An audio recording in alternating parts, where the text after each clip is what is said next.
ladies and gentlemen. Welcome back to episode 67 of the Download Queue, coming at you each and every week, some day of the week, to bring you the latest on news, gaming reviews, discussions, topics, what we're playing, controversy, and so much more. As always, I am Jocko, Amulet, Balance, Backlogs, whatever we want to go by, joined by my dear California friend, Kyle the Dew. Oh, and he's muted right away. Starting great. It's what I did on purpose, okay? I knew you would save me. For the bit. You're just mad because it's colder in California. That's why. That's why you muted my microphone. Yeah. Reach through. Now you're in a heat wave. We just got it through a heat wave here in California. So that's better now, but it's like a reminder that summer's right there, and I'd much rather it be colder.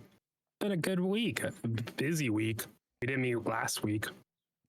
So and a lot has happened between then. A lot of gaming. But yeah, it's been fun. How have you been overall? Yeah, not bad. It's been a lot of gaming, thankfully. As you said, I've knocked out 3 new games the past 2 weeks since we talked to add on my list on Twitter. So it's nice getting some backlog stuff in. I randomly jumped into Star Wars Battlefront 2 yesterday, just because I wanted to do some multiplayer and stuff. I was looking through achievements. I was like, I literally just left the last prologue mission left to beat the campaign. Run through a little quick minute thing, 65 achievement point pop. It's like, nice. Cleaning up the backlog. I saw you playing that a while ago. I was like, sometimes I get on Discord and you or Xbox and I see you and you're playing the most random games sometimes, like Battlefront 2 out of nowhere. I was like, all right, whatever, man. I guess it was Star Wars weekend not that long ago, so fair enough. It's good multiplayer. Some days I'm on Dance Central, some days I'm on Connect Sports Rivals, you know? It's 2013 all over again. Yeah, you see the fact that you add Connect in there too. That's why seeing Battlefront was like, of course, like you got a pass because it happened to be Star Wars Day on May the 4th. That's why it made sense, not because I don't know. It was. I went and watched episode 3 and it struck something in me, you know? Oh yeah, that was your first time seeing it as well, right? Easy. Can I just say, for all you Star Wars nerds, 2 things that would make this movie infinitely better. 1, we need a Porg as a counselor, a Senate member. Immediately better. Put him on little Jar Jar's shoulder. 10 out of 10. Second thing, end of the movie. We're getting the mask on. We're getting him all suited up. Darth Vader's becoming alive. You put that camera down. You put the camera down. You angle that just a little bit higher so it's not a direct 90-degree shot. And you just cut it when he takes his first breath. I want to cut of the movie that ends there. The rest of the stuff after, don't need to see. We know what happens. It's okay. That's fair. I think it would have hit harder if all that stuff happened. Yeah, before you delayed the reveal of Vader. Yeah, that could have been cool. I could see that ending on that hard. Weird critiques for a movie so old that is a pure nostalgia play to put that back in theaters. I didn't see it, but I love Revenge of the Sith. That's one of the first movies I remember seeing in theaters and being hyped for and getting the novelization and being like, this is different. They're adding more. I got real into that. That's probably one of my first Star Wars where I was aware of what's going on. I saw A Phantom Menace and I saw Attack of the Clones, but yeah, Revenge of the Sith will always hold a special place. And it's so dark. Oh my, the turn too. And it's just, yeah, I love it. It's good. I like getting to the old nerd shit later on in life when it's people don't care. They're like, why haven't you seen any of this? And they look at you like you're a psychopath, but you're like Grand Theft Auto 5, just sitting there.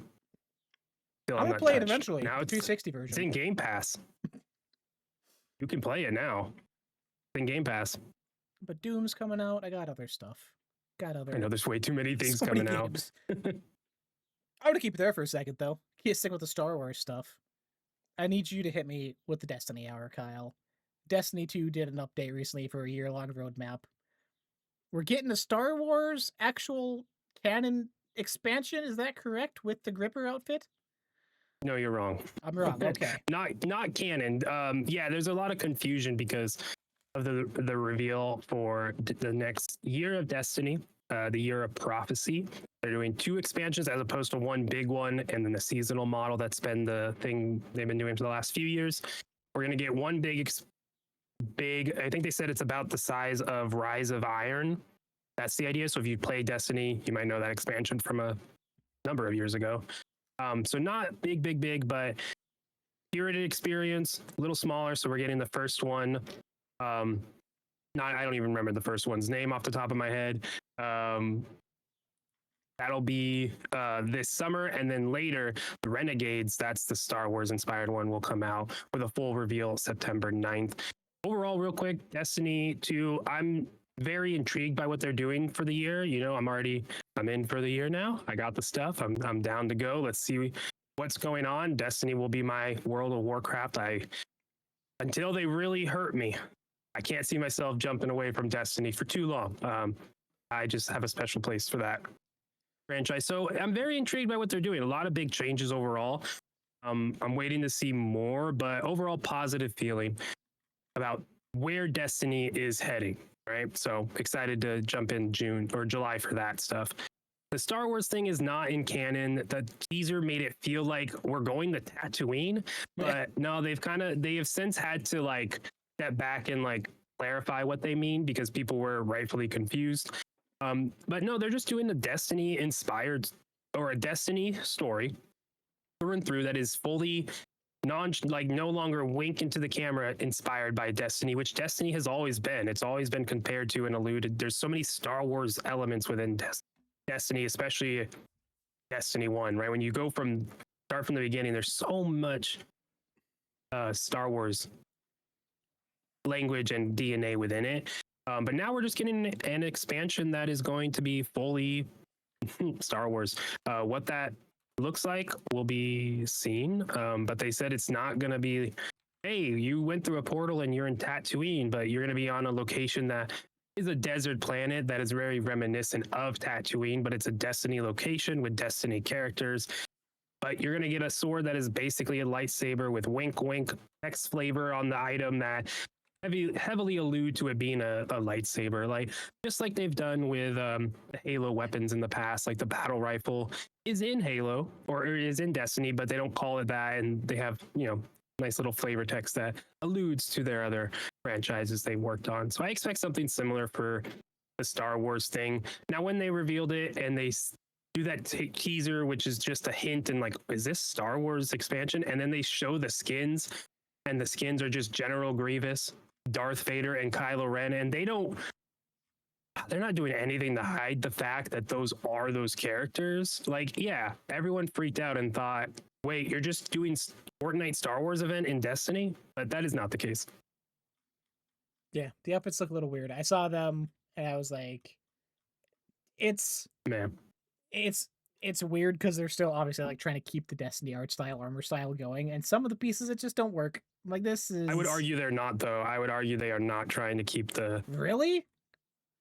I mean, look, when you go to the other pieces like Mass Effect that they've done, Dungeons and Dragons, Ghostbusters, The Witcher, they done Ghostbusters weren't skins; it was just the car and the stuff. Assassin's Creed, those things have blended into the style of each class. I should have taken screenshots of this, but I was looking at my 3 classes. I have my Hunter, which has a bunch of other pieces, and the General Grievous mask. You can't really tell. Then I have my Titan, which is just straight up Darth Vader. I just put the skin as is, and it's so jarring to see. And then my Hunter or my Warlock has the Assassin's Creed Altair robes. And you're just scrolling through the 3 characters. It's bizarre to see Darth Vader. It's just Darth Vader. So I'd argue that those ones are not trying at all to be folded into the Destiny like style of everything. I think they've done way better in the past. But hey, Lucasfilm said, here's some money, put Darth Vader and stuff in the game. And they said, yeah, that makes sense for us. Can we make an expansion where we don't have to put Darth Vader as Darth Vader in? They're like, sure. So that's kind of how I feel. Yeah, overall, I still feel very positive about all this stuff. Yeah, Darth Vader at home. Telepow here. Yeah, the other one that you forgot the name of, Edge of Fate, arrives July 15th, which also sets the stage for the next saga entirely, the Fate saga. New destination in Kepler, new abilities, and they also have a new portal feature that seems to kind of combine all the different matchmaking things into one menu screen instead of being spread out. so ease of access for new people. And they have an event right now, which is tanks versus mech suits, essentially. Really fun, actually. And they have this event card, which has the layout and the UI is similar to what they showed off for how they're going to allow players to jump into different activities. I like that. They're making it a lot easier to kind of just find stuff. And instead of you have to go to the tower and then you have to go here and here, it's like, no, just look at the card that tells you the quest. And then you're able to go here and say, travel to that place that is there. It's just being streamlined. So it's all positive. Fair enough. Sticking with Bungie, got some more kind of news from them this week. Not really from them, but the official confirmation of the new studio that branched out from them at PlayStation is now officially Team LFG, which cool, I guess. From Sony here directly, Team LFG is the newest member of the PlayStation Studios family, headquartered in Bellevue, Washington. LFG and Team LFG stands for Looking for Group, obviously. We are driven by a mission to create games where playing can find friendship, community, and belonging, with team members working both on-site and remote throughout the US and Canada. A team composed not only of industry veterans who have shipped titles like Destiny, Halo, League of Legends, Fortnite, Roblox, and Rec Room, but also industry newcomers with fresh creative perspectives and skills, which this is the team supposedly working on that Project Gummy Bears we've talked about a couple times. That is a MOBA-esque Smash Brothers-like something or another live service thing. So I'm curious to see what actually comes of this. How fast we're going to get information on this, because they seem to be ramping up on it from the rumors. Now, hey, here's a studio, here's what we're doing type thing. If it's still going to be 2-3 years out, how long they're going to let that go. I think that's what it would be. Okay. I think it's 2 to 3 years out. I'd imagine there's some turmoil going on behind the scenes in Sony, trying to, not turmoil might be a little too strong of a negative connotation there, but there's some shuffling with everything, of course. And they just formed this new studio, so to me that means like, all right, the game maybe now, all right, we figured it out, let's give it a studio, because we're going to be going forward with this as an IP, because if it's a multiplayer game, it shouldn't just be a flash in the pan, right? So you probably want a studio to be there long term. So I think that's a good sign for the game to have a studio be dedicated just to it. It makes sense not under a Bungie now that they're under Sony. Like, that's not surprising how that's shaking out. So yeah, I think it's exciting, but yeah, I don't expect to see anything beyond maybe a slight teaser in a year. But yeah, I don't think this game comes out before 2 years, most likely 3. Yeah, and looking at history here, it was first reported on in August 2023, which claimed then it was in early stages of development, and Bungie confirmed the project's existence that same week. So 2022 probably, so 3 years in, but depending if they're using new engine, Destiny engine, whatever they're doing. Be a wait and see. Take all the time you want. Sony obviously doesn't need to worry about getting games out because they're getting them from everywhere else now, but... No, yeah. And then we still have Marathon, of course. The closed alpha ended this last week. I love my time with it. I don't need to spend too much time talking about it. There's a lot that they need to like show long term what's going to be in that game. But yeah, gameplay loop is really, really fun. I mean, you play Destiny, you get the gunplay stuff. So it's all the other things. And of course, you have games like Arc Raiders, which have stolen attraction shooter lovers' attention. So we'll see. Marathon, it's supposed to come out in September. We'll see. do you think there's a chance of it getting delayed now? I hope it does like an open beta for everyone to play. That probably will happen this summer. I think it should get delayed because I don't think you need to rush it. Playing Arc Raiders and Marathon, Arc Raiders is farther along because it's not going crazy in everything it's doing, where Marathon is like, I feel like Bungie is the art style. Everything is like, they're doing everything for it. And they're just trying to make a casual entry level extraction shooter, right? So it's just not, that alpha just left more to be seen, whereas Arc Raiders feels more close to being done. It's hard to complain. I personally had more fun playing Marathon. I did dump like 3 to 4 times more time into it. So I think that's fair to, that's expected at that point. It's been interesting the past 2 weeks hearing feedback on both. I obviously haven't touched either, but places like Kind of Funny, other podcasts, just creators in general, everyone seems a lot more hyped on Arc Raiders after the fact, which kind of came out of nowhere, right? Like I don't Yeah. remember any build up to the beta or any opening or whatever they were doing recently. And then suddenly it's all everyone was talking about. Conveniently, the same time Marathon's doing their stuff. But I remember Yeah, seeing I Arc think. Raiders stuff like years ago, but Yeah, I remember hearing a thing, seeing a thing, but nothing crazy. Yeah, they've been working with a lot of creators. It seems behind this, behind the scenes, bringing them in. Same with Marathon, but Arc Raiders seems to have captured some of the more bigger streamers, so that kind of lends itself to grabbing the audience. Also, it's just easier to jump into. There's prox chat. It's just socially a better experience than Marathon is. I think Marathon is social in its own way, but Bungie does have some work to do there. Yeah, but it has been fascinating to see the both. It was very smart for Arc Raiders to have their beta turn on during the marathon one, because I signed up, the second week of the marathon one, and got in for a couple days before it ended. So I thought it was very, very smart of them. It definitely caught a lot of people's attention and whatnot. But yeah, we'll see. I think Arc Raiders is going to come out this summer. So yeah, marathon doesn't need to rush in my, fair enough. I'm curious because Arc Raiders, their team, I think primarily is like, if I remember right, ex Battlefield people for the most part. And Thanks. they previously did the finals, which I put a ton of time into like 2 years ago, Mhm. that holiday season. But it seemed to be sort of a flash in the pan thing. Like it was decently okay big for a month or two, and then it died out really fast. So I'm hoping Arc Raiders doesn't follow the same suit. Um, yeah, it's a weird time with that. So many similar projects coming out together. Yeah.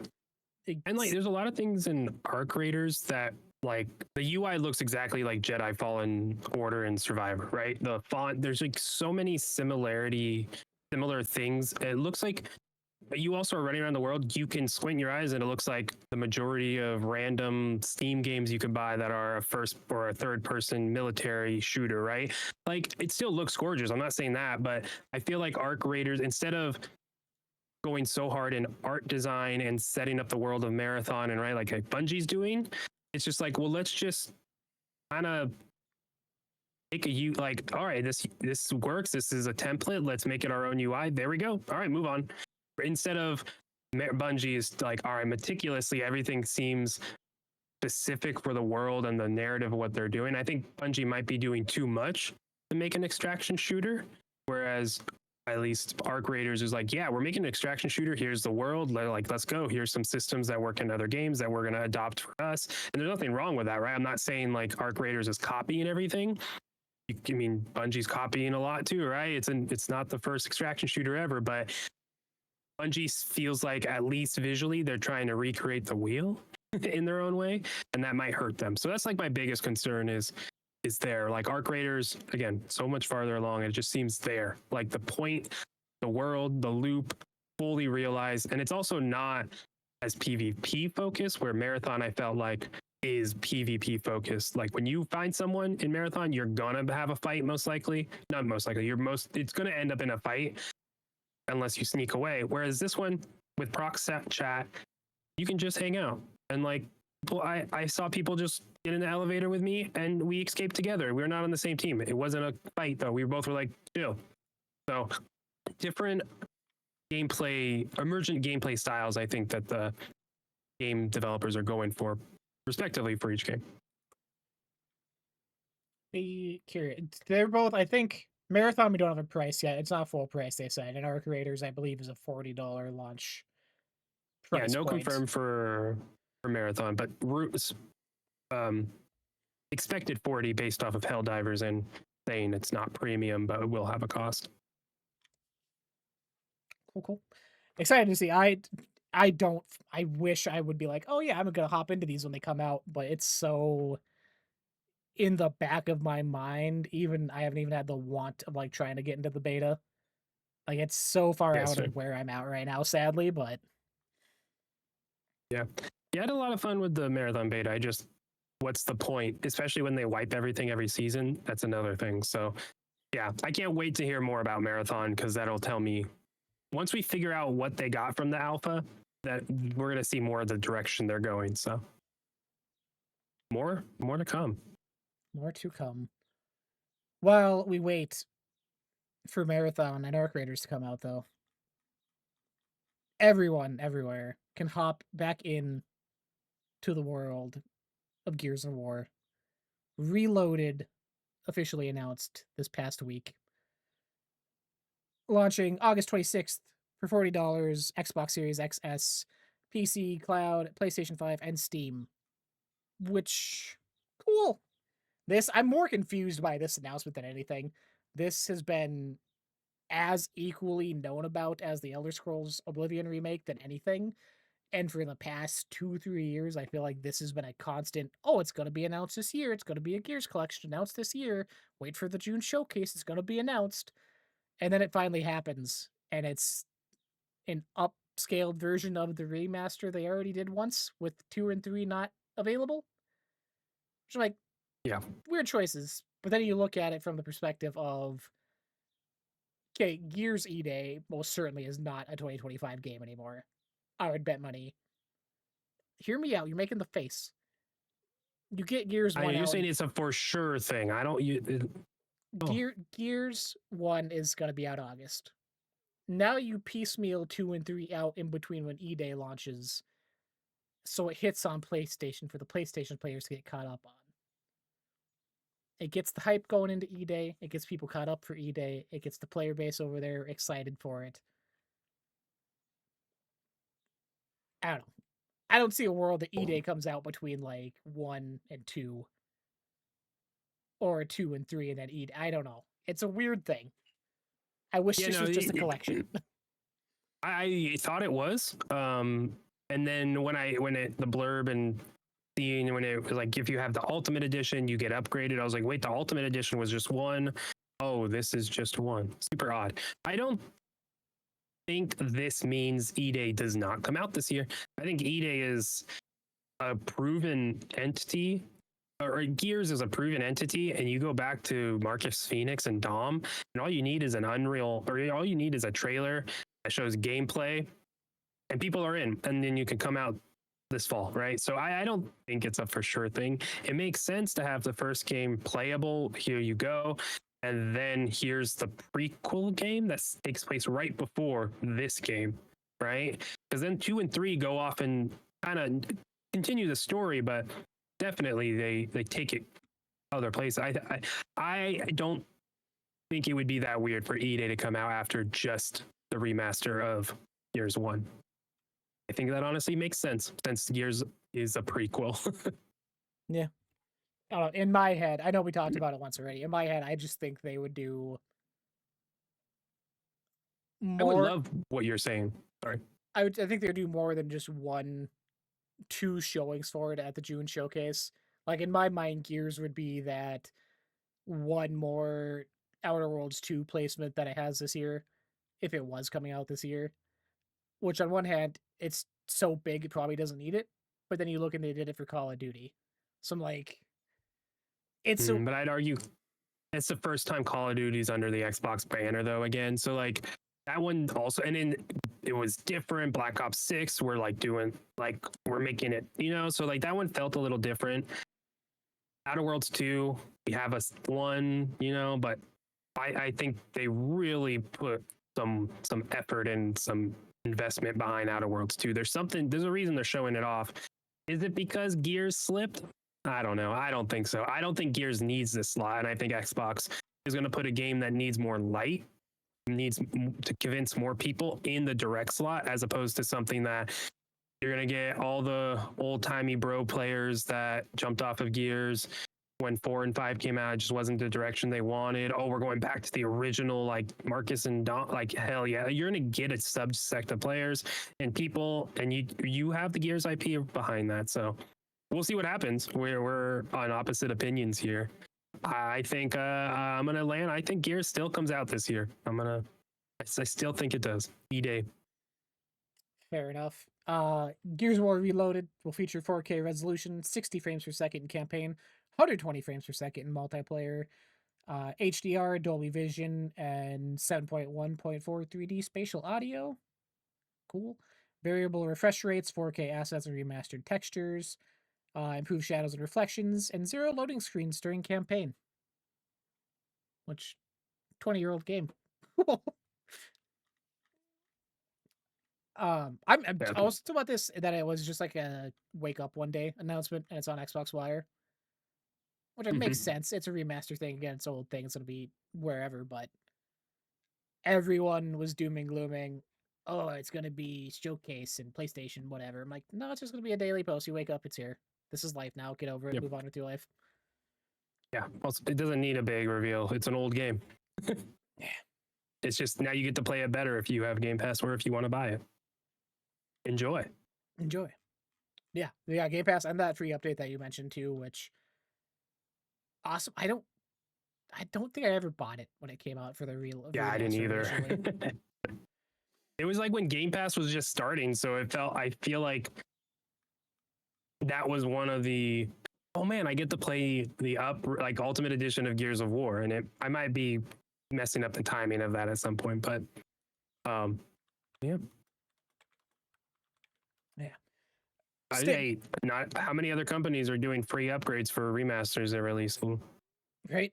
Gotta give them that. Like, that is props to them. You know, if you own this, you just get it. It's in Game Pass. There you go. The price point isn't crazy. Good for Microsoft. Yeah, Gears of War Ultimate originally launched 2015. So almost exactly 10 years later, because that came out August 25th. Wow. Reloaded's coming out. Oh, I just had it. August 26th. So that's crazy. One day short of 10 years. Yeah. Yeah, I hope we do get 2 and 3 remastered the way they're doing 1, you know. Is same thing like Halo didn't do anniversaries for 3, right? Like, they just stopped. Am I remembering that 2 right? was the last one. It's just like, it's like, oh, come on. Like, clearly their strategy shifted and it wasn't worth it, probably, but that was a really cool idea, and I wish they would have saw that fully to fruition. But hey, you know, hopefully now they can with Gears. People can jump in fully on any platform. Hopefully on any platform. Hopefully not the most expensive platform, as Xbox also announced price increases May 1st to much chagrin. Fucked up. An announcement today, this was May 1st again. Company said it'll be raising prices of Xbox consoles, controllers, headsets, and some games. Price hike for consoles and accessories kicks in today, May 1st, and while game prices will stay the same for now, should expect to see Xbox charging $79.99 USD for first party games around the holiday season. So your Xbox Series S 1 terabyte is up to $430, up from $350. Xbox Series X is now $599, up from $499. Series X Digital is $550 from $450. Limited edition controllers are up $89 from $79. Wireless controller Series 2 is $200, up from $179. And then headset is $120, up from $110. Which, holy shit. My consoles are worth more. Consoles are worth more. I'm more valuable now. God. Yeah, no, totally expected, completely unfortunate. This is either a company taking advantage of the world or a company responding to the world. Either way, it's shitty for consumers. And yeah, that's just, I don't know what else I have an opinion on of that. No, it's wild. It's in the back of my mind, it changes what I think the next couple of years are going to be like. If things keep up the way they are now, I see any chance of Xbox's own first party handheld, a PS6, whatever next generation is. I see those getting pushed back 3 years more than they are already planned to. I could see this generation becoming another 360 PS3. Hey, recession's hitting. People aren't/can't afford to invest in hardware alone. we're gonna drag this out. But it's weird, right? Because it's at first it was tariffs, tariffs, tariffs, but like Sony has yet to respond if they're gonna update their pricing, which I thought for sure it'd be like the next week at max. And to see how this lands across other countries, how that's going to be affected. We already know places like Australia and Brazil are insanely crazy for prices and cost for hardware and stuff. Yeah. So.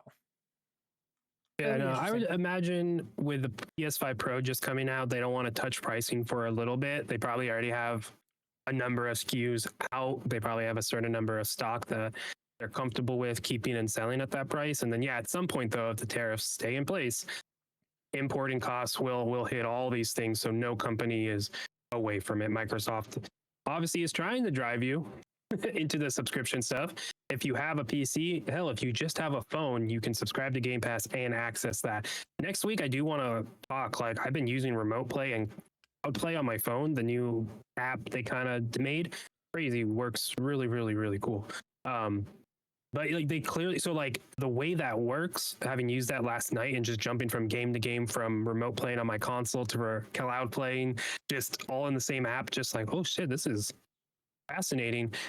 That, like, it's not surprising that they're okay upping the cost of their hardware because they have other avenues to get in with that. Also, games on other platforms, PC gaming too is pricey to get into, but computers are household things, so it also is an easier barrier of entry for families in a way, right? So yeah, I don't. It's fascinating. Xbox or Microsoft is in a unique position. I think they positioned themselves to be able to take advantage of this.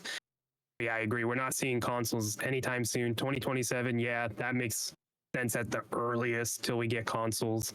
Yeah, when we'll see how long this lasts and when other companies start it. When the Switch, Switch kind of raised some prices but kept the console the same. When does that go up? When does PS go up?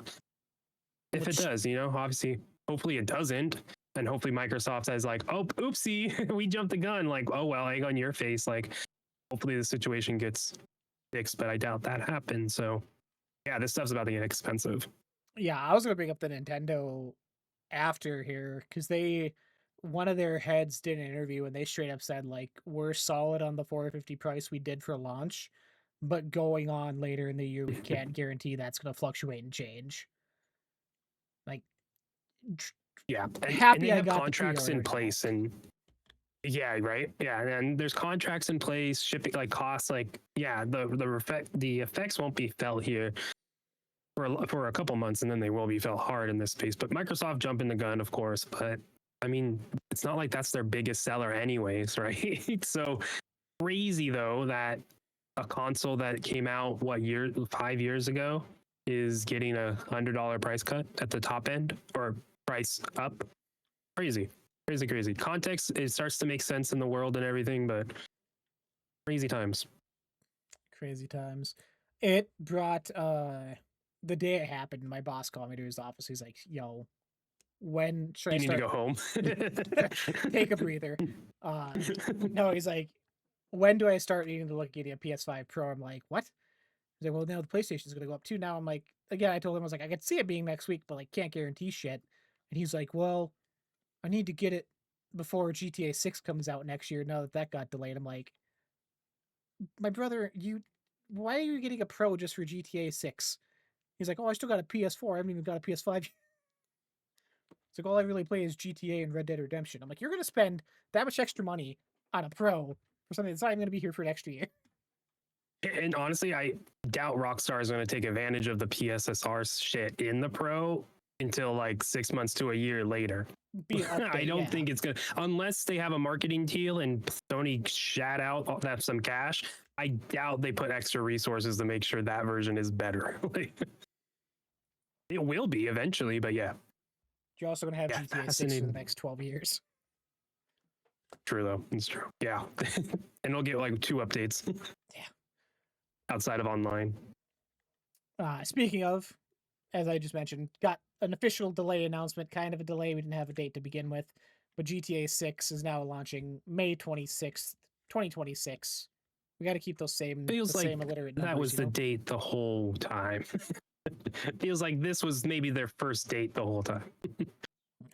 May 26, 2026. This trailer, just them dropping it on a random day, insane. And yeah, like the fidelity, the shit. I mean, right from the get-go, you think this in-game cutscene, just like in GTA 5, right? Like Jason's walking in and you're going to start controlling him after he walks in that door. Like this game is going to look crazy. This is all on a base PS5.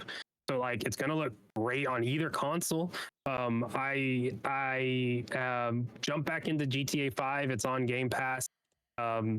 I did some stuff, so now all my achievements pop for the Xbox Series X version. So that was fun, just sitting through it, being like, "Oh my god!" I was playing that through Cloud Play, right? I downloaded my save from the Xbox One version through the cloud gaming. Then I turned that off, opened up the Xbox X version through cloud gaming, downloaded my save there. So now I'm good to go. Just driving around in that last night, I was like, I am so ready for a GTA experience. Holy you forget how good GTA is. And like, oh yeah. And then online, just seeing what they're going to do with that from the ground up, understanding what they have. Oh, I can't wait to just be hit with crypto ads that are embedded into this game. It's going to just be insane. It's just, yeah, I was like, you guys, this game is going to be big, but we're overinflating it. I'm back on the boat that we're not overinflating this game. I like that I said overinflating and she was just jiggling that thing at the same time. It's just going to be crazy what this game is going to do. I can't put that aside, right? Like, it's crazy how I just hop into GTA 5 and I'm like, oh shit, GTA 6 is going to be insane. But I am, and I cannot wait for GTA 6 all of a sudden. I will be playing GTA 5 more now and online leading up to it. Yeah, I'm cautiously optimistic still. I'm at the point where I'm like, I'm in. You don't get to play 5. You can't say you're cautiously I know, it's fair actually. Like, because I skipped 5 and like going in, honestly, GTA 6, I was like, cool, it's gonna come out. I'll probably skip it again, move on with my life. I'm not interested. Like now that the hype train's kind of starting, the trailers out, I'm like, oh, it looks really good. I want to see what we're actually doing in the game, the actual gameplay and stuff. Like, I'm on board. I'm waiting to grab the handle as the train goes by to sweep me along for GTA 6's release date is what I'm doing right now. You're to be on like May 25th, being like, all right, I'll just buy it. Click. I'll get it. You're gonna randomly stumble into the line outside of your GameStop and like, I might as well buy it. You're gonna get caught up in the hype because they are gonna show off way more at some point next year. That's what I'm saying. That's all it takes. Once they show us what online is, that's either gonna kill it or get me more involved. And that price point. Do you think it's gonna be? What a trailer! We'll go for it. Do you think it's gonna be more than 80? I think the base one will be 80. I think there will be just a base version with the story mode. And unfortunately, there's a high chance that's it. And then $100 that gives you everything, possibly also access to online. They might separate online and story. I hope not, but I can't think there's the base version to get into the game will be above 80. I think that's just too much. But I could see them doing some weird thing. Obviously, play 2 days early for $40 extra, and everyone will lose their mind and love it. They'll do something. But yeah, I worry of them splitting story mode and online mode. Get a $5 million cash card or whatever for multiplayer by getting the $100 version. Yeah, and I hope it's just that. Or here's an art book. Here's a digital soundtrack. Yeah. No, the pricing is crazy. I liked on Kind of Funny when the trailer dropped, and I forgot who mentioned it, but they're like, "Ooh, are we the ones causing the price hike on these games by saying, oh, we're GTA's $100, right?" Like, who said that? And it's like analysts, yes, but I do feel similar of like, we just keep saying this game is gonna cost expensive, and Rockstar's like, all right, which isn't fully true, but there is some credence to that with leaking the price early, so it's not as big of a sticker shock. Yeah, by the time you actually see it beforehand.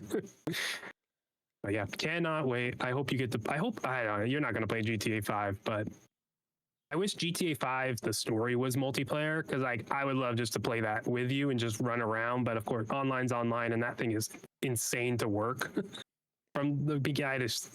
It's weird. I wish I had a capture card because I would totally be down to hop into like the 360 version and just, oh, it's my first time on GTA 5.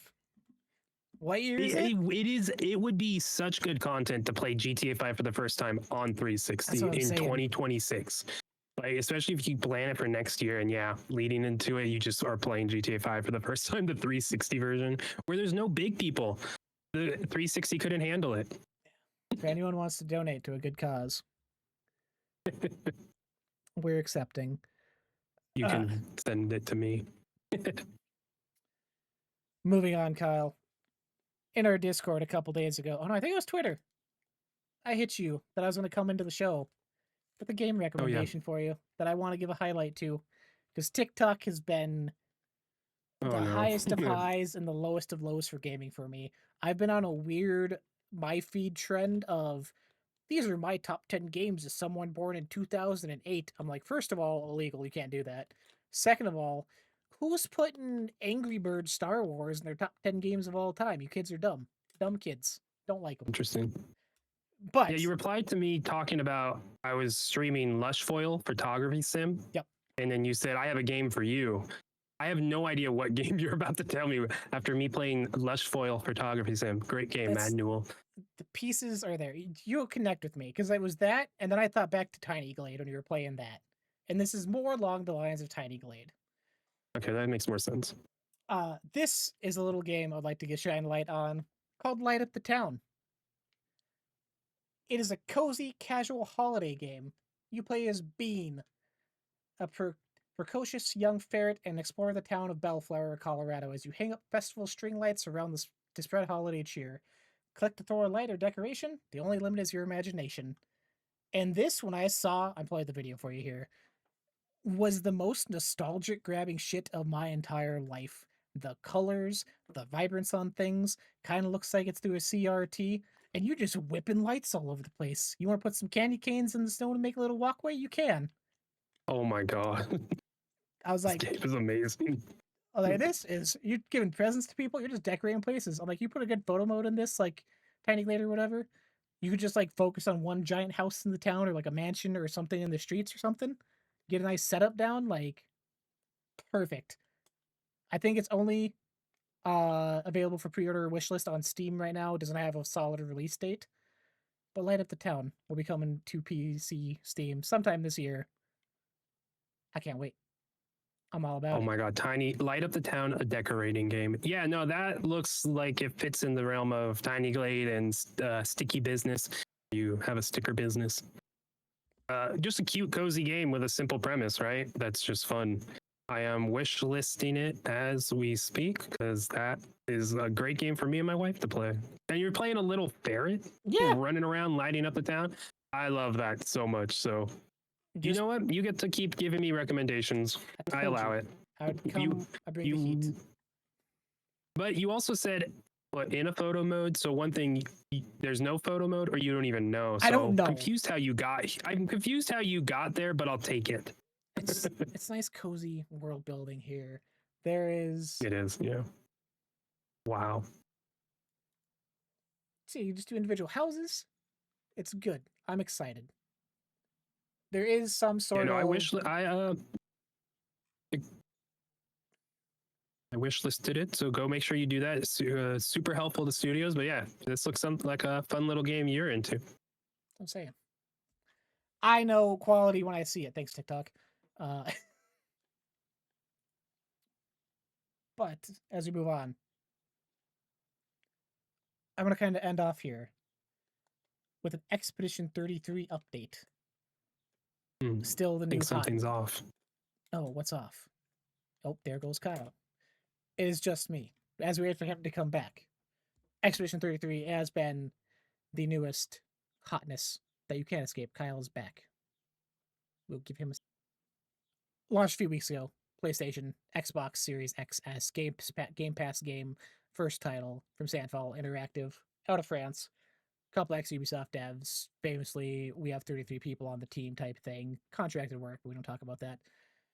solid game of the year contender going into the Game Awards this year, I would say. Oh, he is back. Camera's turning back on.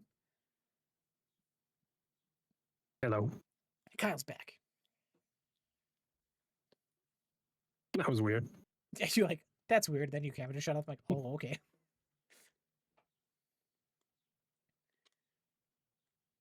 It looks like he froze again. Is Discord failing, Kyle? Third time's the charm.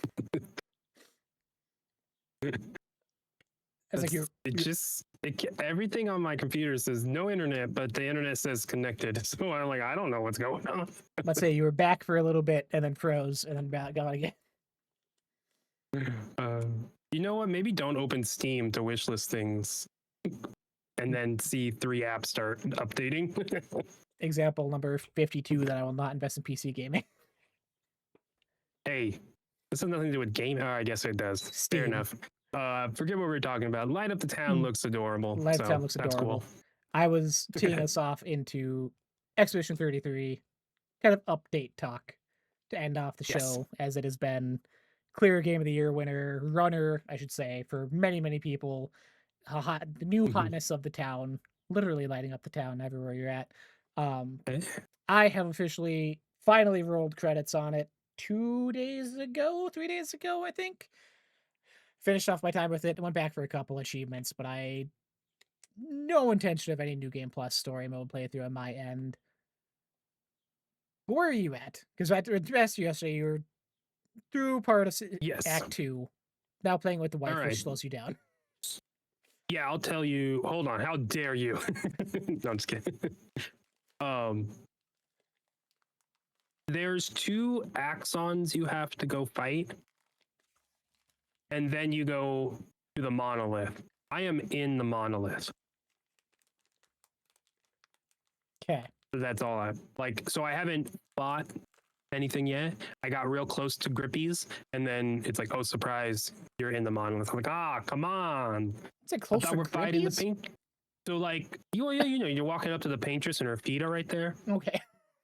That's how it's like, oh yeah, turn left at the red sign. It's like, go up to the Grippies. Like, oh, it's just a landmark. Calling Grippies a landmark got me. But yeah, I have no idea what act that is. If there's a thing more after that, you could wink if this is a wink, wink, we got you false ending, or maybe like I'm supposed to go grind some more. I have no idea. So hard to like quantify while keeping it very loose, spoiler wise, where I'm at. But I did do those 2 axon fights, broke the barrier to the paintress. Yeah, so it is very clear when you move to a new act, is all I will say. Thank you. That's kind of what I expected based on scrolling through social media and seeing people talk about. Is my internet gone? Are you still here? Okay, sorry. Something popped up and I was like, oh no. Yeah, based on what I saw online, it felt like I would know. So cool. Me and my wife are going to play that after this when the baby is taking a nap. But overall, man, this game is amazing. It's fun. The parry combo dodge, like that system, once you get the hang of it, works. I'm on the normal difficulty. I have not moved it up or down, and I'm hitting parry after parry. When I miss it, I'm like, dang it. And then when I lose someone, I'm not bummed. Mostly because whenever someone dies, I have it set up that they heal everyone else to full health. So I'm like, oh no, you died. I have 6 revive shards. Like, oh no. The combat, the way the things just move together, it's so fun. I love the gameplay so much. It's just such a flow to get lost in. And the story for me, exquisite. I'm tearing up. I'm so just in love with these characters. I don't trust some people. I'm ready for my heart to be ripped out. I have questions, and yeah, this makes me feel like I get why people can get so lost in Final Fantasy, right? 7, why people like, okay, they're remaking it, making it to 3 big ass games and people are losing their shit over it. It's like, all right, I get it. I get why people love a story. This story is up there. for me, as long as it lands, right? They could totally lose it, but as of right now, the build up and the emotional pulls and the way every character just feels like a person and real, like I'm enamored with this game. Nice. Good to hear. I Hate it. no, I don't hate it. It's just I still know you I don't. did my thing on Twitter. A lot of the story beats didn't quite land for me. Um Especially towards the end, it felt like we are adding a lot of turns and twists and what ifs for the sake of it. I'm like, Mhm. okay, we could have ended this a little bit ago, but we're going still. Um there's the combat, I'll be honest, I kept it at story mode after I turned it down. I had no interest of turning it back up. It's just something with the movement, and I would see little things online of, oh, when they do their actual attack, they'll make a noise or something. So I was listening for that, but every single time I was doing it too early, no matter what. Like the timing of when they do the move to when the attack hits is like just long enough. My mind could not wrap around it. Um, who's been your sort of main party so far? For your main three that you've been using? I've been Mael and Lune have been like almost always in my party. And then or so. Yeah. I was like trying to think of how to say that. Yeah. But yeah, so this yeah. That's The other two I haven't. They've saved me when I've sent in my reserve team randomly every now and then because I like when your party all dies. Not on every fight, but some fights you get the option to send in your reserve team, which is the other two party members you don't have, at least two so far. And that's cool because then I start to use their abilities. But I just haven't. I just those two characters, Monoko and Steel, I just haven't found a big attachment to. that seems to be of everything I've seen online. Most people are running like the three girls, girl squad, whatever. Um, That makes sense. which is why I asked, because my group was Verso, Lune, and Monaco. Fell in love with Monoko. Monoko. Sorry, Monoko. fell in love with him as a character. His side storyline you get to do by visiting him on the camp, great payoff. That was one of the emotional bits where I'm like, oh, that shit hits. And then Yeah. something you find out something about him, like, oh, real life hits me. I'm like, that's kind of sad and messed up, but that's good. I like him as a character. He's awkwardly a funny character and has a lot of funny lines of dialogue that I was not expecting going in with how dark and kind of over dramatic everything else is. Yeah. When you first I recruit like him, how they. oh, go ahead. I was like, I like how they do that because they have the people in the party, the expedition. They are more serious because they're dealing with tons of trauma, but they have these other characters that aren't like Minoko. They let humor still seep through the world and throughout the game, but it's also contextually kind of makes sense for the characters, and it just makes it feel real and breathed in. And yeah, I love Minoko's like not sharp but dry sense of humor and such. And him and Verso and him's conversation at the camps are so good. I just love their little relationship, and I'm scared of where that goes fully. Yeah. I love the stuff at the camp too because of how they do that. Going up to each person, getting to spend time with them, the relationship goes up. That's cool. But just the way those conversations are handled and what they do, I really, really enjoy. There's, I was gonna be curious to talk to you when you beat it, because there is a few the side stories that each of the characters have by getting their relationships up. I feel are so much stronger than the main story at the end of the day for me. That's awesome. Which, That's cool. avoiding spoilers, obviously don't want to talk about it, but um, yeah, it's all experience. I'm curious to see what they do next. I'm curious to see if this becomes just a recurring IP. Uh, there's ways it could and couldn't happen, but with sort of the repertoire they built for themselves so far, I would be shocked. To me, it feels like a team that, hey, we have a bunch of cool ideas. Let's do a passion thing. that wouldn't want to keep doing weird stuff like that. So I could easily see this being a one and done, and the next thing something entirely different as well. But still, a huge success to them. I'm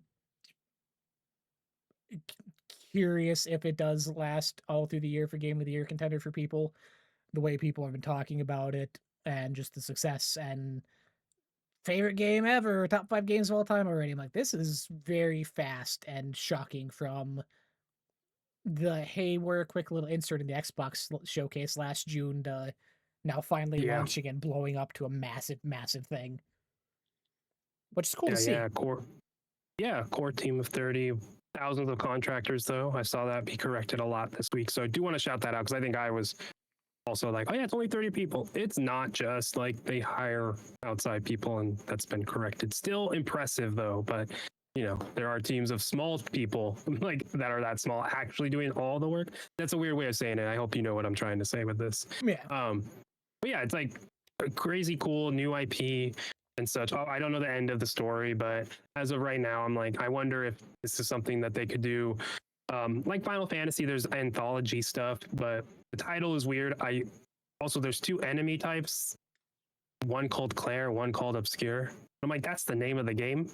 So what the hell is that about, right? So just little things like that I'm intrigued by. So I don't know if they could do, like you even said, like could and they couldn't and keep going. So I wouldn't want them to do Expedition 41, Expedition 21, and like it's just the same but different story. And like that could be cool in its own way. That seems more like a side like expansion thing, the like epilogue type thing. Maybe there is one. But yeah, I would hope the studio gets to do what they want, the team gets to do what they want, but they found something with the turn-based action skill-based timing system there. They have to stick with that, right? They'll just keep doing that and like perfecting that and adding more to it. But it feels so nice when you're parry, jump, counter attack, parry into a big counter attack. Like it's so clean. It's fun. I'm sorry that you struggle with it, but I just want it to go faster than it is. I just gotta slow it down. Maybe you need to turn the difficulty up because maybe it's not. Maybe you're jumping the gun because you're actually like you're hitting it where it's supposed to be. Overcorrecting. Yeah, you're overcorrecting. Yeah. Yeah, maybe. I will say you need to be on the lookout. You mentioned the other expeditions and stuff. You're about to come up on a journal if you've been looking out for those of Expedition 60. They have become the meme expedition peak group. They, Huh. they made an end game towards the end of their journey completely naked, just buffed out muscular human beings that were just peak physical form was all they needed to get through everything. And the journal about it is so perfect.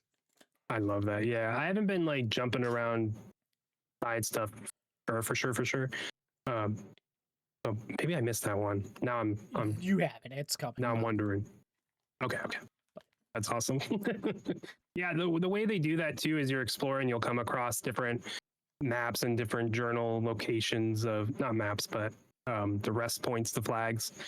But you'll find journals of the other expeditions, and that's a really cool way to like world build, add some context, explain why like there's paths and handholds to certain locations. I love the expedition that was in charge of putting the climbing handholds everywhere, and they're like, yeah, we know we're not going to do it, but we're for the next team. It's like that's odd. Like that's so fascinating. Like story wise and such, this whole concept is brilliant and so well executed. Well, and the story of it too, I feel like that in recent memory is probably the most natural way of doing something like that in a game that I've remembered. Because usually it's shopkeeper A left the journal entry behind for no apparent reason or this or that. Like this, it makes sense in every sense of the game and what's happening and why and where you're finding them. Like those little bits I appreciate so much. Because usually it's an afterthought sort of collectible thing for an achievement at the end of the day. Yeah, no, the way they wove a lot of those systems into the story is really cool. And it's so fun, yeah, finding some of those journals. That one of the first things with Monoko when you recruit him, he's like, there'll be a lot of fighting. Yeah, there will be. Yep. Just back and forth, just dumb like you said, dry humor. I was like, perfect. Especially when like these characters are first getting to know each other, not necessarily Minoko and them, but there's a lot of dialogue where they just are quiet and it's just dots back and forth for multiple button presses. It's like I love that. Like, does it take up time and is it wasteful? Sure. Is it necessary? Maybe not. But I'm like, it adds flavor and world to it because these two characters who don't know each other, they just met and they're going through some stuff and they just kind of look at each other like, all right. What I love it, even though it's just text dialogue that you're reading, it still adds flavor and such. So there's a lot of cool little quality of life moments, that little touches that just give life to the game, and I gotta keep playing it. I love the sort of turnaround we've had on JRPGs for you the past year. Started out with Persona 3, got decent into that. Yeah, still. Now we're in Expedition. I'm like, yeah. I know, yeah. I'm gonna go back to Persona. I'm playing this. I'm like, oh, these open worlds are like Persona 3. I see. It's just an open world zone. It looks bigger, but it's the same concept as the tower in Persona 3, right? You're just going around killing things till you get to the big pond. It's so fascinating. I gotta get back to Persona 3. But Doom. In 3 days. Yeah, I was like, it's insane. This couple month stretch for Xbox Game Pass has been too much. No. I haven't been able to stop playing games. It's been good. It's been a good time. But unless you got anything else you want to throw in here to begin wrapping up, anything else you've been playing, want to talk about, we will be closing out here. As mentioned, Doom is out Thursday this week, the 15th. So next week's show, first impressions, as we usually do, keeping up with the latest news, whatever else crazy shit happens this week, because that's how things have been. Then we have, let me look at the calendar here. We got probably one more normal week, and that's my favorite time of the year, Kyle. That showcase prediction episode, my boy. Should be doing that. We'll see, probably obviously the 1st or the 25th, depending on how things line out. I also did put a call out on Twitter if anyone would like to join us. Guess the more the merrier. Other people's opinions and thoughts on where things are going right now, what we could possibly see. We're all constantly getting new information. We just got the new Ninja Theory photo they posted this week of blurred out game image number 1 that did not look like anything spooky or scary.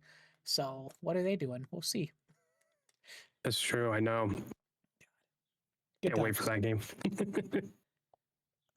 Kyle, what do you got going on this week? Anything going on your side of the internet? Keep playing Clair Obscure. I think that's it. Fair enough. Yeah, I'm trying to. Yeah. My side, I should later, probably right after this, once I get this downloaded and uploaded and all the good stuff, I should be hopping back into Oblivion Remastered on Twitch. I chose that as my next stream game to stick with something long to stream on the downtimes as things go on. And since I took the day off of work, I got free time. Screw them. Take it to the man, you know? Hell yeah. Yeah. Play some games. Play a super old game. But a super new game. New, old. Yeah. Yeah. With that, that'll be episode 67 of the Download Queue. Thank you so much for joining us here on wonderful Monday afternoon. This should be uploaded by tonight on YouTube, Spotify, Amazon Music, Apple Podcasts, all the good places. Give us a like, share, comment, follow all the socials, Kyle, that do balance backlogs. We appreciate it. We've had some decent number growth actually the past couple weeks. I'm surprised. So keep that going. We love having you guys here, and we'll catch you all next week. So our prediction episode is episode 69. 60. If we do it on the 25th, it sure as well can be. It's going to happen. Yeah. 69. Nice. Nice.